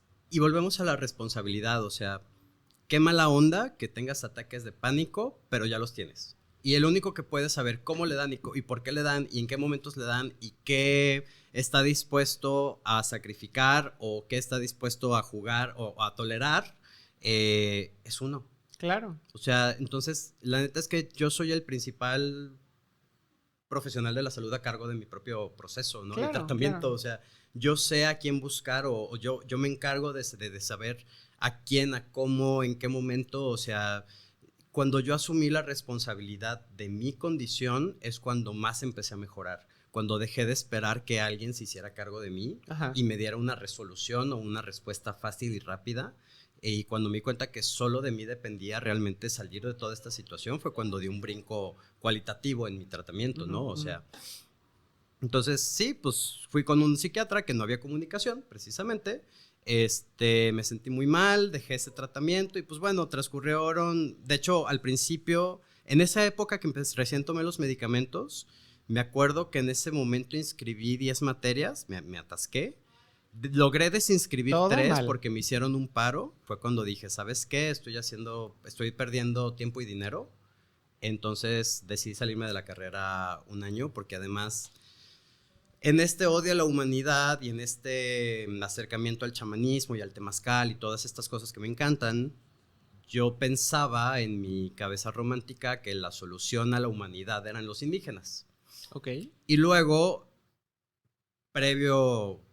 sí, fue poquito antes de ese intento que me hizo ir al psiquiatra. Fui a un diplomado en Chiapas, en comunidades indígenas, que yo lo tenía idealizadísimo y decía, aquí voy a encontrar la respuesta de por qué vale la pena vivir, por qué vale la pena la humanidad, cómo dejar de sufrir, etcétera, etcétera. Y pues todo lo contrario, o sea, el diploma fue un cagadero, un montón de cosas salieron mal y sobre todo me di cuenta pues que los indígenas son gente. Son gente, o sea, como cualquier otra. Sorpresa. Sí, o sea, y hay gente chida, y hay gente no chida, y hay quien tiene con ver a sus hijos jugar, y hay quien tiene 2 sets de vajillas en lugar de 1, entonces como demostrando que son los que tienen dinero en la comunidad, y tienen ego, y tienen y contaminan y pues son gente. Y también están intervenidos por el capitalismo y por el consumismo y por el individualismo y por todos los sismos que nos tienen jodidos. Bueno, sí, X.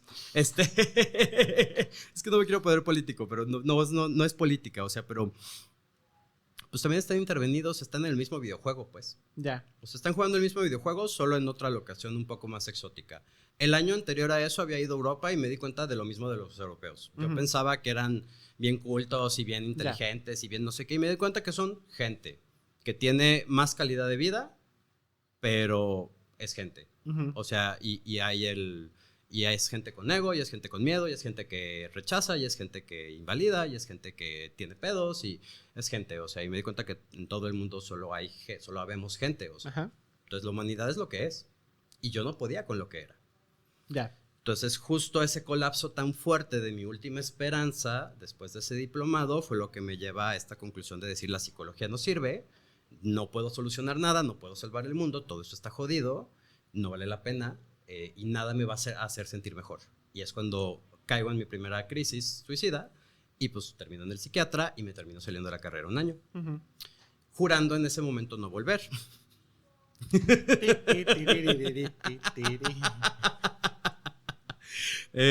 Ajá. Y pues volví, encontré otro psiquiatra. He pasado como por... Ay, cabrón. Yo creo que fácil 10 psiquiatras. Ok, un buen. Sí, y es que tienes que encontrar un buen psiquiatra. Y buen psiquiatra no es que los otros sean malos, sino uno con el que tú compagines, con el que tengas esa confianza de poder decir esto me pasa, esto me sirve, esto no me sirve. Y hay muchos estilos y hay muchas formas y cada quien somos diferentes y hay para todos, pero sí tienes que buscarle. Sí tienes que buscarle a alguien que se adapte a tus necesidades, a tu estilo de vida, incluso a tus creencias.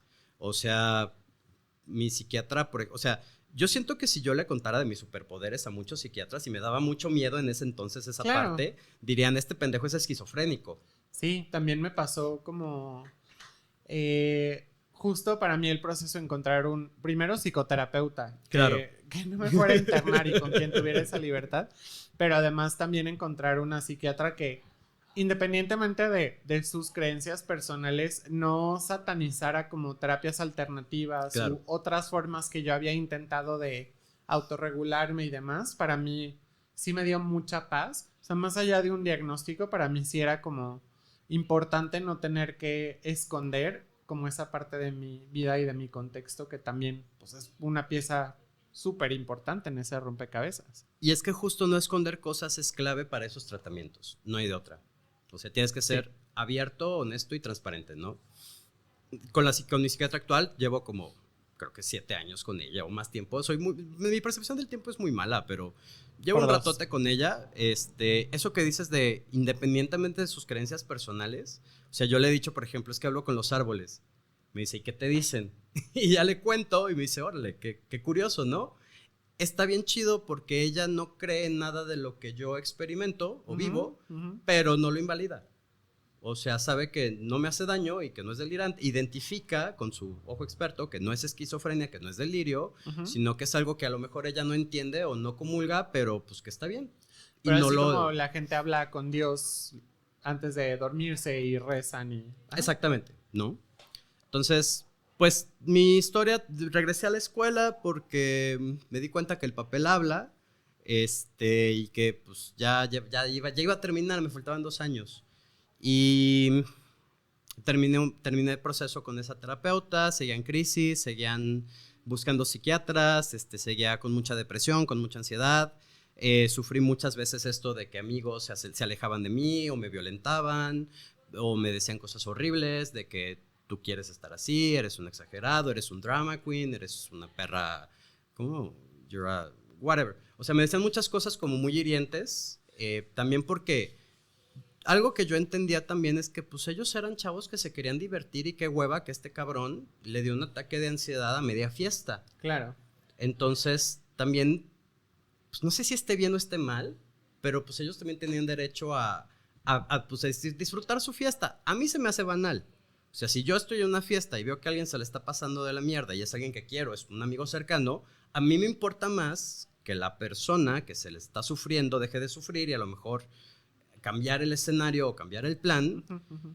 que la puta fiesta, ¿no? Pero pues entiendo que esos son mis valores desde persona altamente sensible y hay quien pues sí neta quería su fiesta. Y también ellos tenían sus propias broncas, su propio estrés. No sé, la verdad, hasta dónde juzgar Ujú. o ver mal esas respuestas que experimenté y hasta dónde sí validar lo que yo necesitaba. También porque he sido tan invalidado que no sé si era Sí, que no válido. siempre se puede como poner esa línea muy clara, ¿no? Sí, o sea, yo a la fecha no sé si ellos sobraron bien o mal. Ujú. O sea, me hubiera gustado que fuera diferente, sí, me Ya. hubiera servido también, me hizo daño mucho, pero pues así era.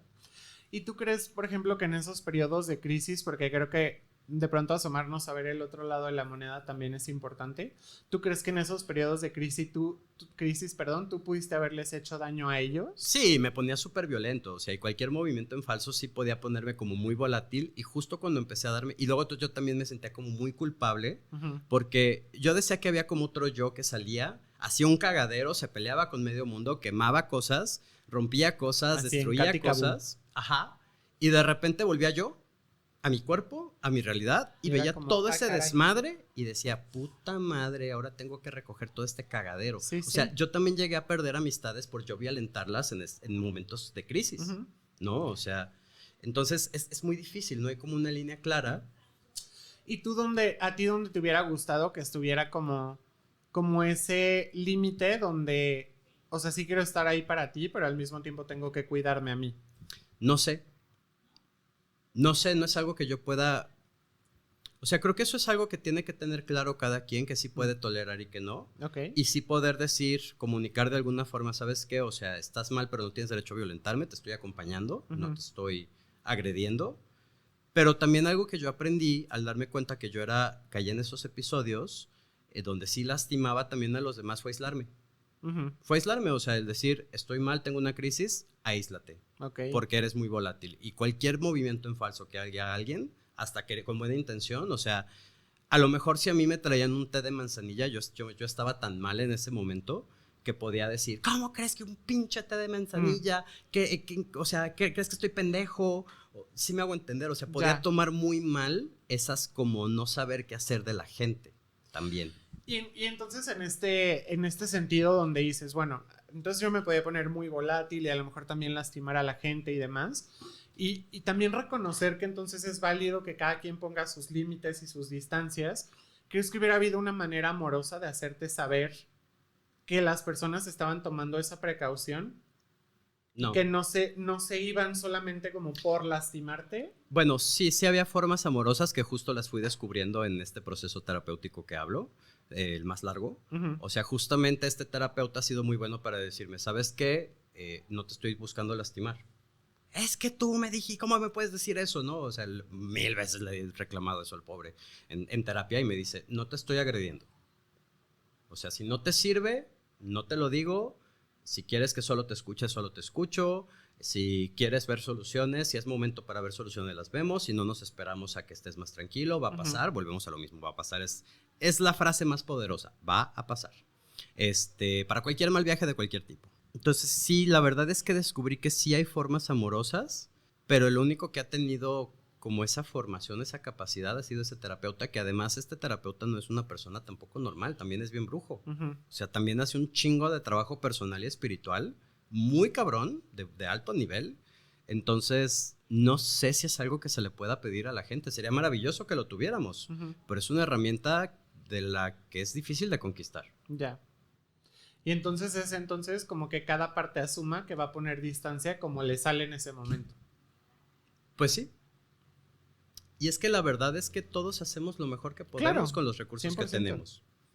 O sea, Sí, pregunto esto porque creo que justo, o sea, el hecho de que tú hayas podido, una, vivir esa experiencia y dos, deconstruirla un poco, es también... un mucho, un todo. Sí, también como ayudarnos a ver desde ese otro lado, porque creo que a veces hay algunas personas que sí dicen, bueno, es que tampoco podemos echarle la culpa de nuestra salud mental a todo lo que hacemos y al cagadero que hicimos en crisis o que cualquier cosa, ¿no? Como a las consecuencias de nuestras propias acciones aún en esos malos momentos. Entonces, por eso te preguntaba, como hubiera habido alguna manera como más amorosa de decirte, güey, o sea, te adoro, pero ahorita me estás lastimando y voy a poner distancia por esto, en vez de solo desaparecer, ¿o cómo fue tu experiencia? Así tal cual, justamente. Y de hecho sí la experimenté con otras relaciones. Ahora que lo pienso y hago como más, le escarbo más.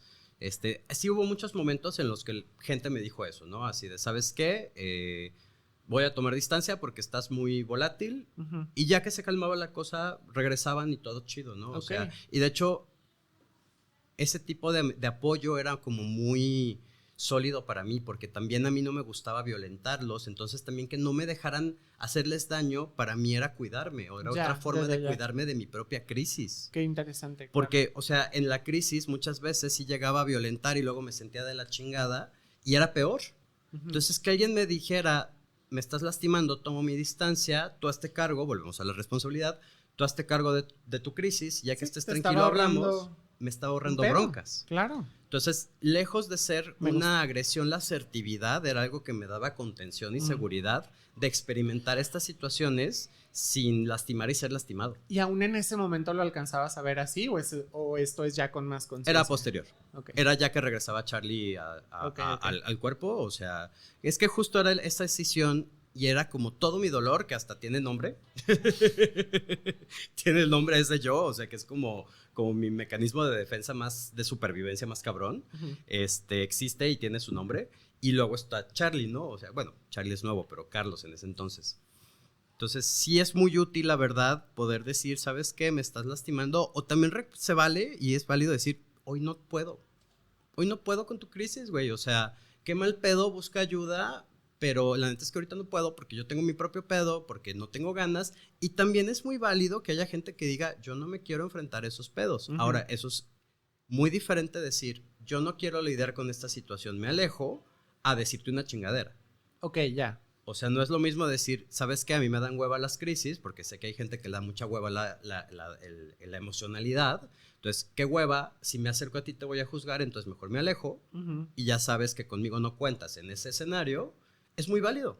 Y es justo esa forma de preservar esos límites que además cuidan y nutren las relaciones. Ya. A qué sí podemos entrarle y a qué no.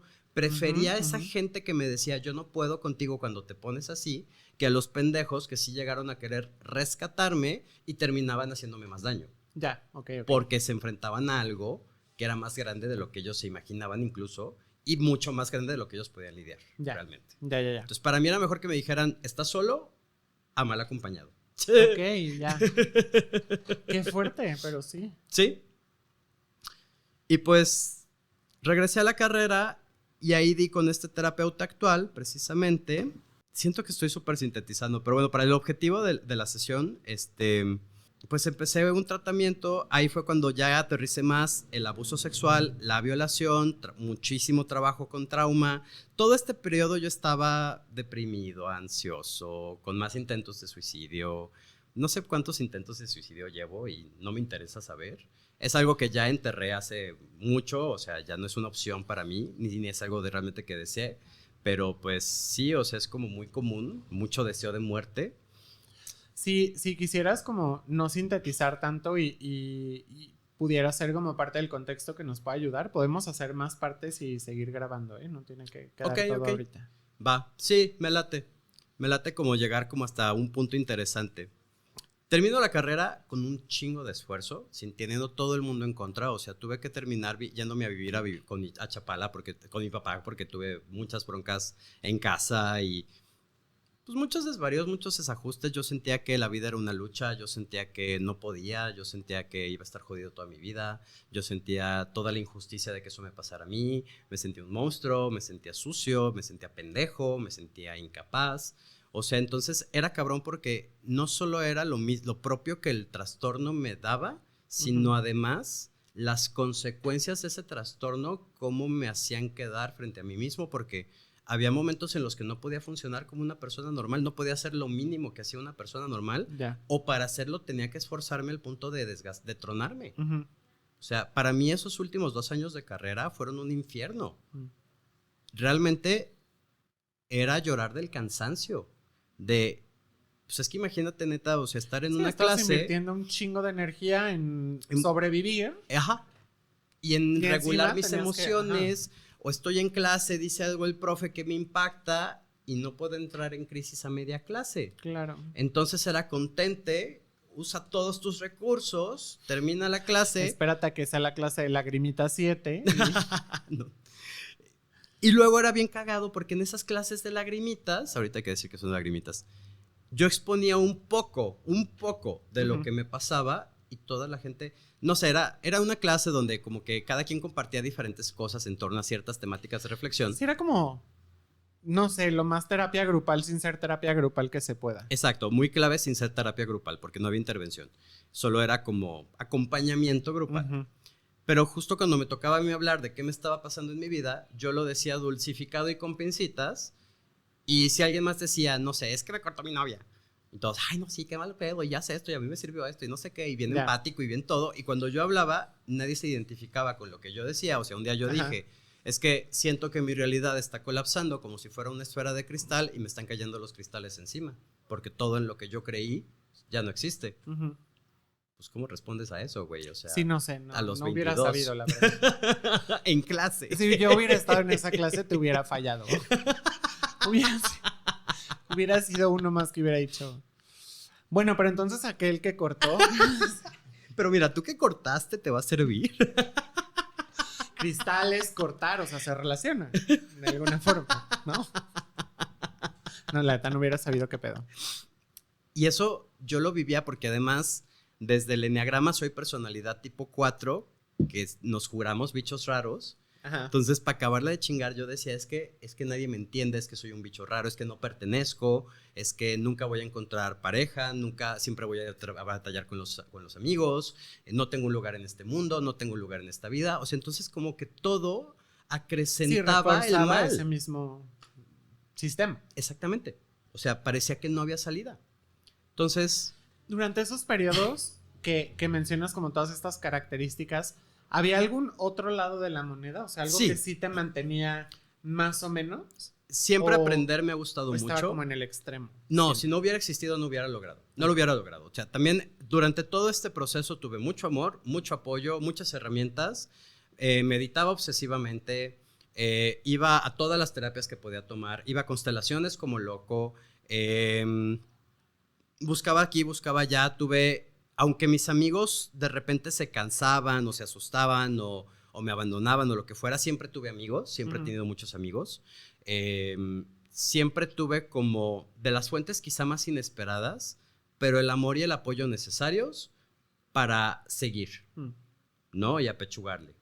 Y también me gusta era... eso de las fuentes más inesperadas. Es que es bien inesperado. Está chido, porque así como el dolor y el sufrimiento llega cuando menos te lo esperas y nomás te suelta el putazo el universo. A veces también manda amor así. Sí, o sea, la verdad es que de repente de quien esperas obtener ese apoyo no te lo puede dar, pero sí lo puedes obtener de persona random. Ya. Y si te encaprichas en que, ay, es que mi papá no me validaba, pues sí, güey, no me validaba porque el vato tenía su propio pedo bien cabrón. Pero encontré muchos paternajes que fueron mi maestro chamán, otro güey con el que estuve pegado un buen rato, como en un proceso terapéutico, mi terapeuta actual, fue el último, pero tuve 3 paternajes muy chidos que también satisficieron todas las necesidades emocionales que dejó mi papá. Entonces, o sea, tienes que aprender a tomar lo que la vida te da de donde te lo da y no de donde lo quieres tomar. Si yo siguiera en ese berrinche de que mi papá me trató mal, pues seguiría jodido. Claro. Entonces, sí tengo el recuerdo de que mi papá falló en muchas cosas y en otras no, pero también tengo el recuerdo de que tuve 3 cabrones que le entraron al ruedo a darme todo eso que mi papá no me pudo dar. Entonces, ¿qué me nutre más? Pues darme cuenta que sí he tenido ese sostén, ese amor, ese apoyo, aunque no de la fuente que la vida te dice que debería de ser porque es tu papá. Claro. Porque también está como todo este juego de las expectativas sociales, ¿no? De cómo tiene que ser la vida, y cuando tu vida no es así, piensas que eres un pendejo, pero pues la realidad es que la vida de nadie es así, o sea, y si sí es la minoría. Tiene que 100%. Tiene que haber quien sí cumpla los requisitos, pero pues deben ser mínimos. Y quién sabe qué tan felices sean también. También, completamente. Pues terminé la carrera y me hice una abdominoplastía ¿Mm? Porque cuando me compuso del hipotiroidismo, me hice vegetariano, bajé de en chinga de peso, se me colgó toda la piel y algo que me acomplejaba mucho. Y mi terapeuta me aconsejó, justo lo comenté en el otro video que tuviste, hacerlo como algo terapéutico. Yo quería tanto la muerte, quería tanto morirme, que era como un acto simbólico de dejar de morir una parte de mí. Ajá.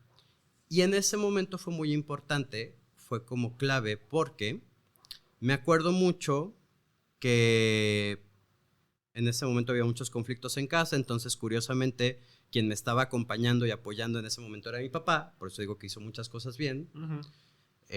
Sí me invalidaba y sí me pendejeaba y sí todo, pero pues finalmente me llevó al hospital, me pagó la cirugía, Uh-huh. me llevó a Chapala con él a recuperarme, yo me hacía mis curaciones y un día me reclamó que por qué no le hacía de comer cuando tenía la pinche panza rajada a la mitad. Señor. Que descanse Bueno, en paz, ya. por favor. Y dejé de chingar. Pero, o sea, pero finalmente lo hizo, ¿no? O sea, y sí fue muy importante. Ahorita voy por qué y creo que este va a ser bueno para hacer como el primer cierre de este largo episodio, que no esperaba que fuera tan largo, pero sí es mucho. O sea, yo podría hablar por otras 50 horas. Se sabe.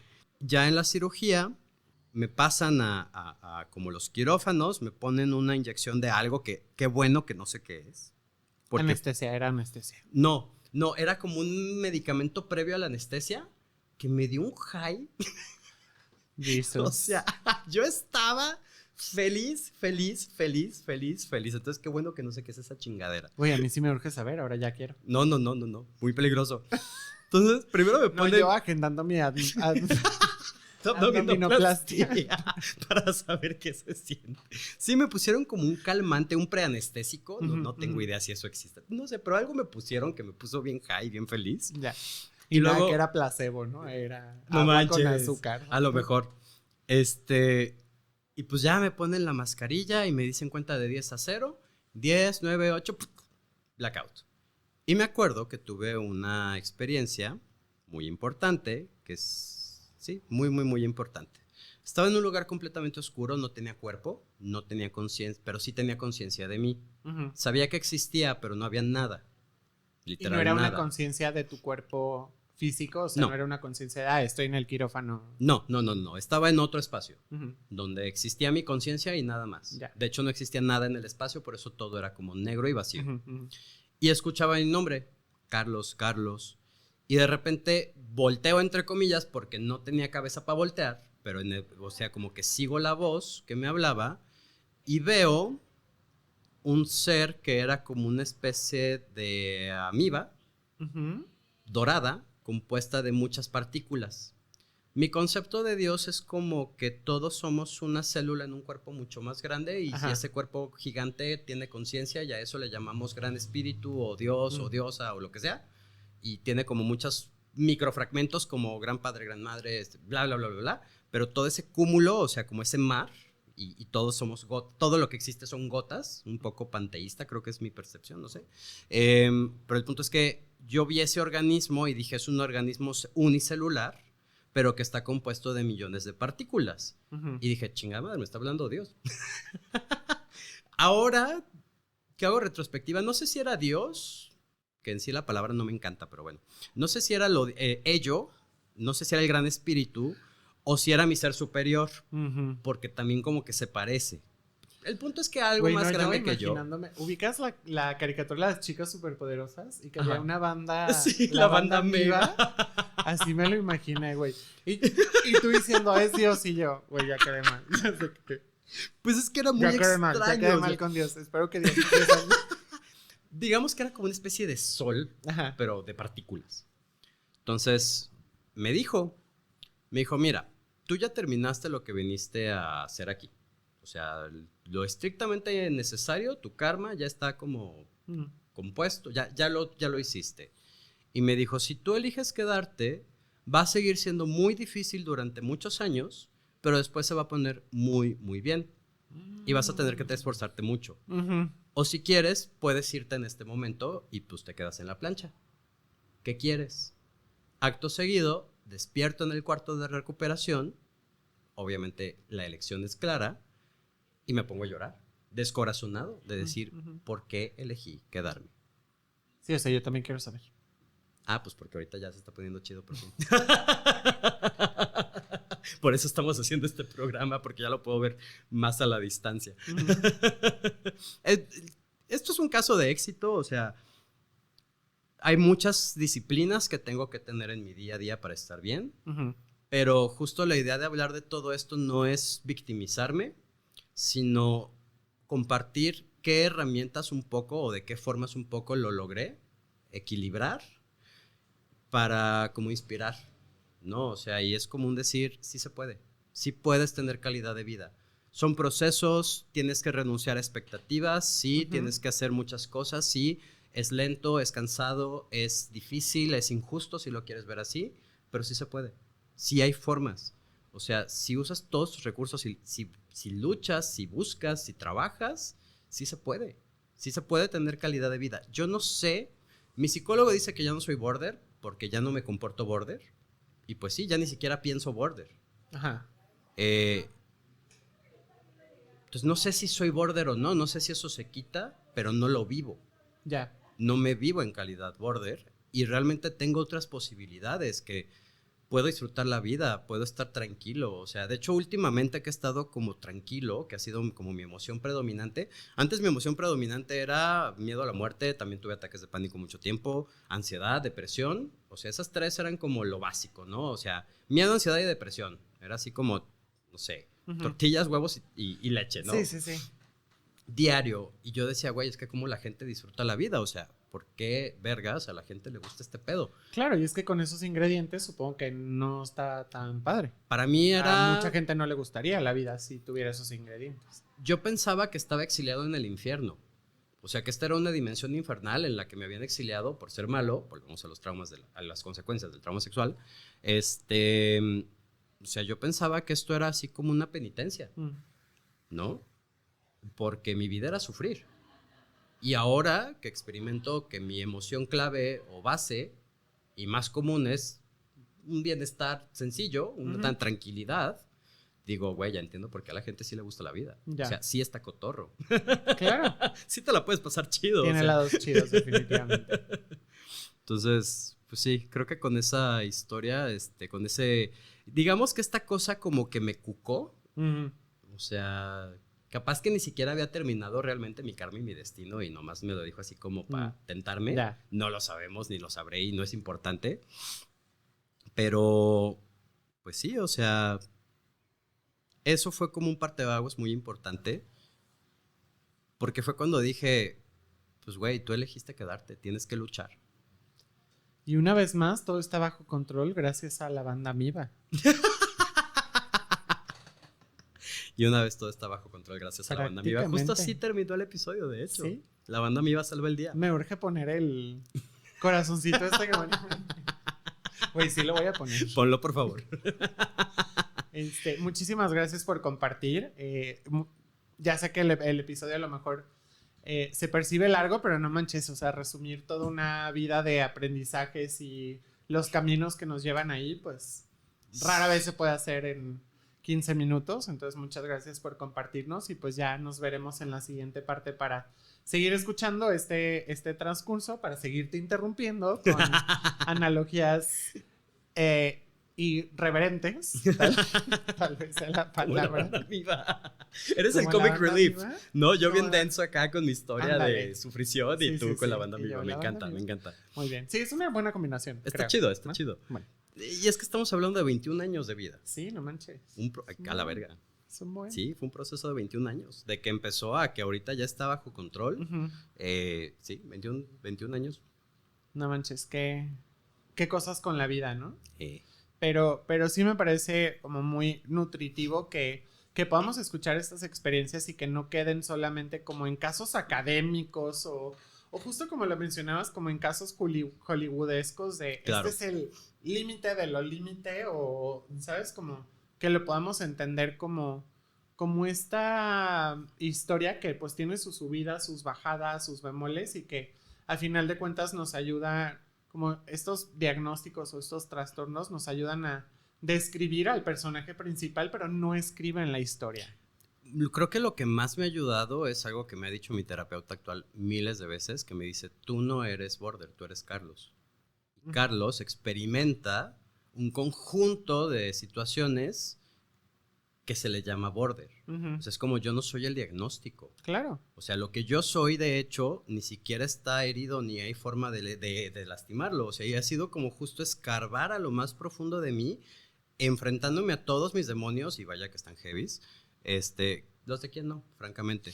Pero enfrentarme a los peores demonios para justo descubrir ese tesoro de qué soy yo más allá de la patología, la depresión, la ansiedad, las ganas de morirme, o sea, como encontrar algo, y por eso creo tanto en lo espiritual, como esa conexión con mi espíritu, con mi ser más puro, más primigenio, que ni fue abusado, ni fue violado, ni tuvo invalidación, ni vivió en sistemas, ni en culturas, ni en familias invalidantes, o sea, que está experimentando la realidad, y que puede experimentar, por ende, otra realidad desde otra percepción. Claro. Y adelantando brevemente, o sea, parte de, es que está bien bueno aquí el cotorreo, nomás no podemos cortar el episodio, pero parte también del último paso que he estado dando, así ahorita lo estoy dando, es en lo que estoy trabajando actualmente, es en crear otra perspectiva. O sea, me di cuenta que yo vivía en una perspectiva de la realidad, y ahí es donde yo me hago cargo de que ese era mi trip, con el que yo venía a trabajar en esta vida, de exigencia, de odiar el mundo, de odiar la vida, de estar peleado con todo y con todos. Y justo he tenido que cambiar esa perspectiva, porque en esa perspectiva en la que la vida era un exilio, un castigo, no había forma de ser feliz, no había forma de estar bien, no había forma de encontrar tranquilidad, por más que sanara, por más que trabajara, por más que meditara, por más temazcales que fuera, por más hongos o plantas sagradas y medicinales que probara, por más medicamentos más refinados que tomara, no había forma en esa perspectiva en la que la vida era una cárcel, pues de pasarla chido. Y lo último que he tenido de hacer es reconocer que la vida no es eso. O sea, esa es una percepción que se formó con base en mis experiencias y heridas, pero eso no soy yo. Y entonces yo tengo la capacidad y la responsabilidad de crear una perspectiva en la cual la vida sí es algo que puedo disfrutar y en lo que puedo participar. Y la gente es pues algo que existe y que está bien que sea, como es. Algo que me sirvió mucho es entender que es muy difícil ser humano, ¿no? Desde mi maestro chamán me decía, necesitas compasión. Claro. Y ha sido años y años y años y años y años de trabajar la compasión conmigo y con los demás, y de reconocer que la gente hace lo que puede y tiene derecho a existir como tienen derecho a existir los árboles, ¿no? O sea, yo antes pensaba que los árboles eran más importantes, y quizás sí lo son, pero el ser humano también pues tiene su derecho a existir. Entonces ha sido como transformar mi perspectiva, mis pensamientos, mi sistema desde el cual veo la realidad, para abrirme a esta nueva posibilidad de experimentar todo de una forma distinta. Claro. Y eso es muy complejo. Qué chido, le hiciste como LASIK. ¿Quién? LASIK es la cirugía esta láser a los ojos, o sea, para cambiar tu perspectiva. Ándale, algo así estoy haciendo. Tengo que usar el ejemplo de Buffy, porque además aquí tenemos su tarot de adorno. Literal, solo por convivir. Sí, porque Poncho y yo somos... Lo pusimos aquí, no tiene nada que ver con el episodio, no tiene absolutamente nada que ver con el tema, pero... Pero somos fans de Buffy. Decidimos que la decoración iba a ser una planta falsa y Buffy. ¿Ubicas en Buffy cuando Buffy se sacrifica? Ajá. Y la reviven, que ella sufre un chingo porque dice, yo estaba en el cielo. Yo estaba en el cielo y me volvieron a traer al infierno. A chingarle. Ajá.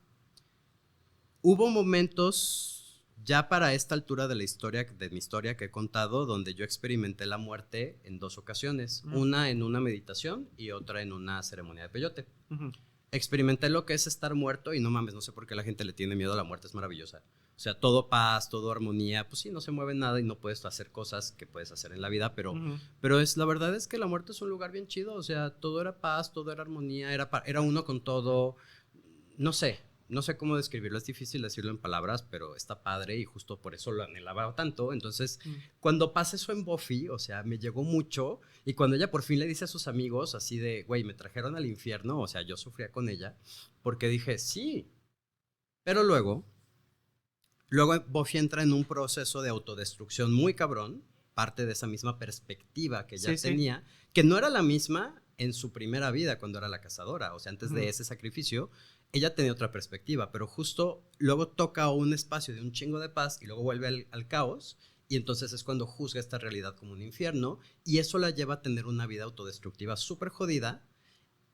Y luego ve tan cerca la destrucción y la autodestrucción en los ojos de su mejor amiga que me encanta que cuando se resuelve toda esa crisis de esa temporada, le dice a la hermana, con la que era súper aprensiva, le dice, yo pensé que quería protegerte del mundo, pero en realidad lo que quiero es mostrártelo. Porque el mundo y la vida pueden ser un lugar muy chidos. Y es cuando ella resuelve, cambiando esa perspectiva, claro. que la vida la puede volver a disfrutar.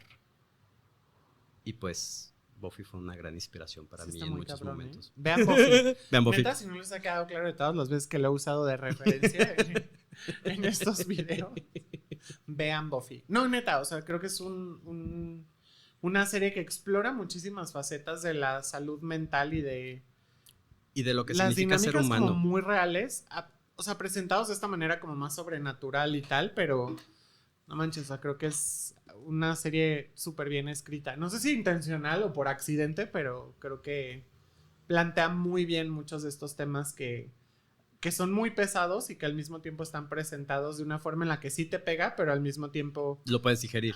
Y te da herramientas también. Sí. Tanto para identificarlo como para medio saber qué hacer, ¿no? O sea, se abordan muchas temáticas con metáforas. Y está una chido. Vez más, todo está bajo control gracias a Buffy. Con esto nos despedimos y nos vemos en el siguiente video. Bye.